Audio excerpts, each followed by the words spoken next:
Bismillahirrahmanirrahim. Salatu salam ala ashraf al-mursalin. Monsieur le ministre de l'Enseignement supérieur, de la Recherche scientifique et de l'Innovation, Monsieur le ministre de l'Inclusion économique, de la petite entreprise, de l'emploi et des compétences, Monsieur le directeur général de l'Organisation du monde islamique pour l'éducation, les sciences et la culture,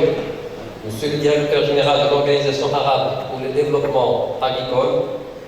Monsieur le président de l'Université de Rabat,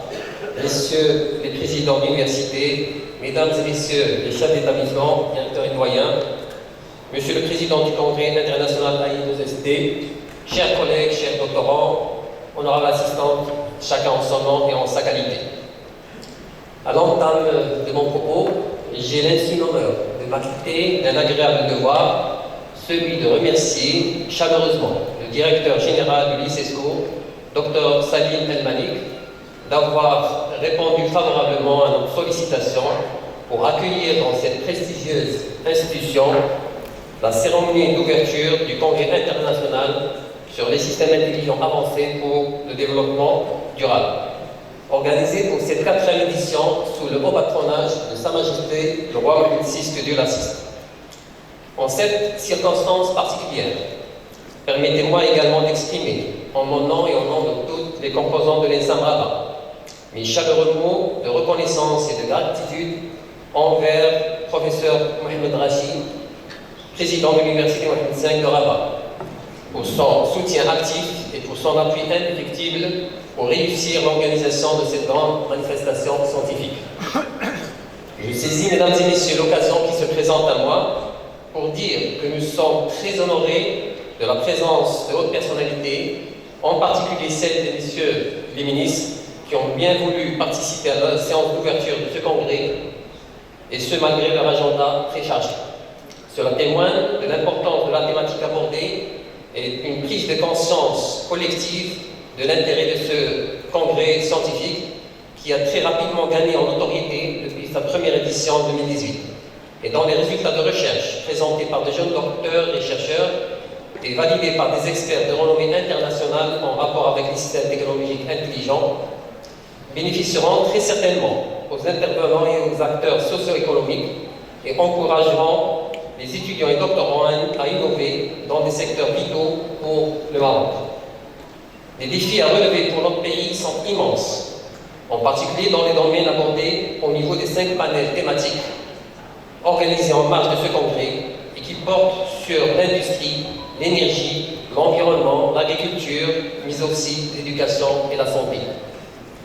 Mesdames et messieurs, le Royaume du Maroc connaît aujourd'hui une dynamique globale et vertueuse compte tenu de ces vastes chantiers de réforme profondes et structurantes. Ces chantiers ambitionnent d'assurer un développement durable et inclusif, s'appuyant sur une croissance économique soutenue par une industrialisation du pays.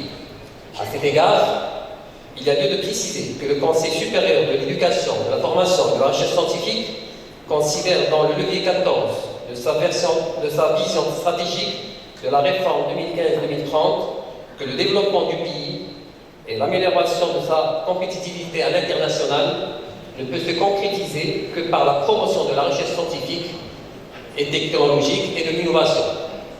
En effet, les pays qui sont en dehors des réseaux à haute intensité de connaissances par nature internationaux sont en dehors de la carte mondiale de la circulation de la science et de la technologie et donc du développement. C'est dans cette optique que ce congrès aura contribué pour sa part à la formation à la recherche et par la recherche de jeunes doctorants marocains qui auront pendant 3 jours l'opportunité de suivre selon un programme riche et diversifié des conférences pointues et de nombreuses et diverses présentations orales de travaux de recherche de pointe. En outre, les doctorants ont eu droit de suivre des formations de haut niveau dans le cadre d'une université d'été organisée par l'Ensam Rabat durant les 2 derniers jours, avec la contribution d'experts de la diaspora marocaine établie en Allemagne et la GIZ, que nous ne manquons pas de remercier ici pour leur soutien à l'Ensam Rabat dans l'organisation de plusieurs activités scientifiques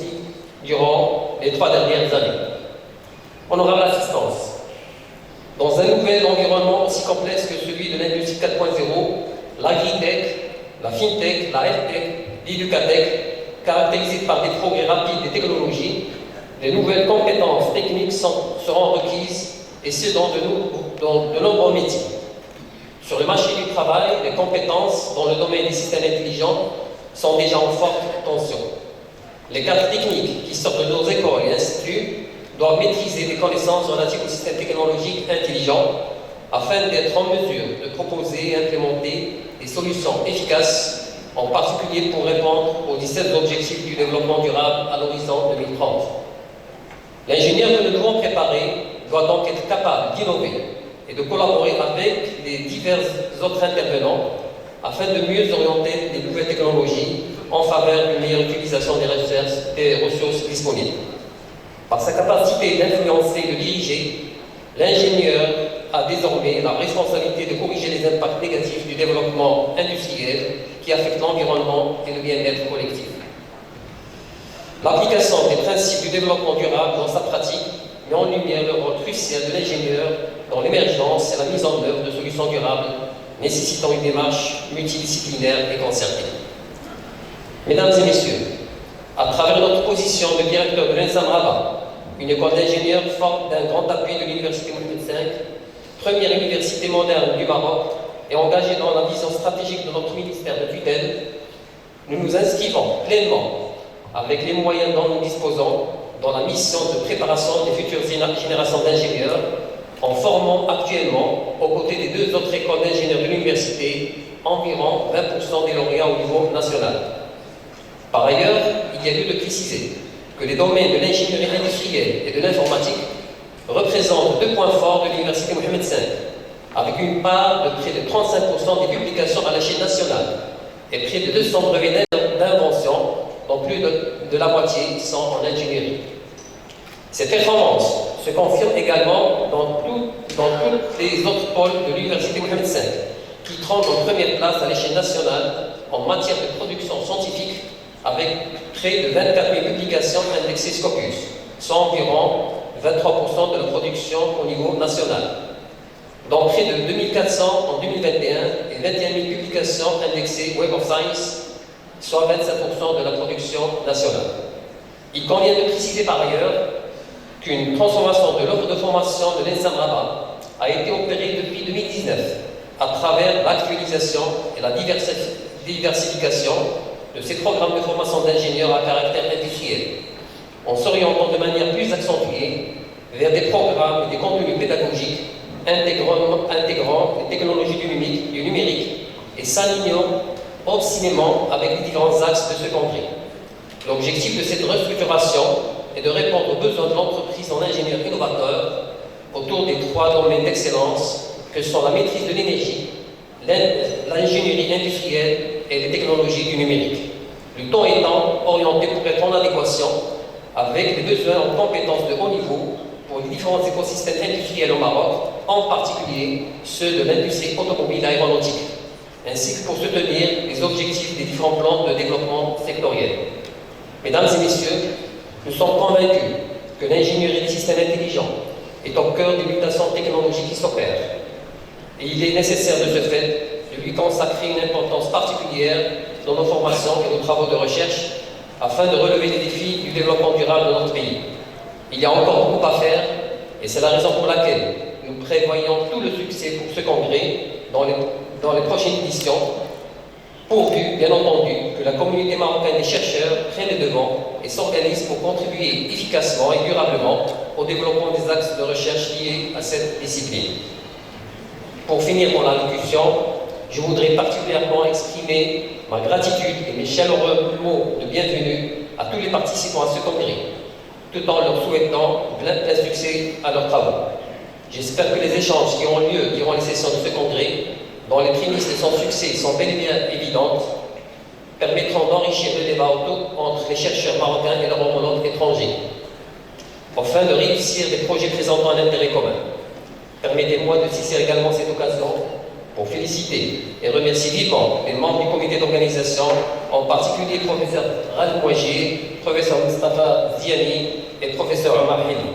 pour leur engagement inconditionnel dont ils ont fait preuve ces dernières semaines afin de réussir l'organisation de cet important événement. À cet égard,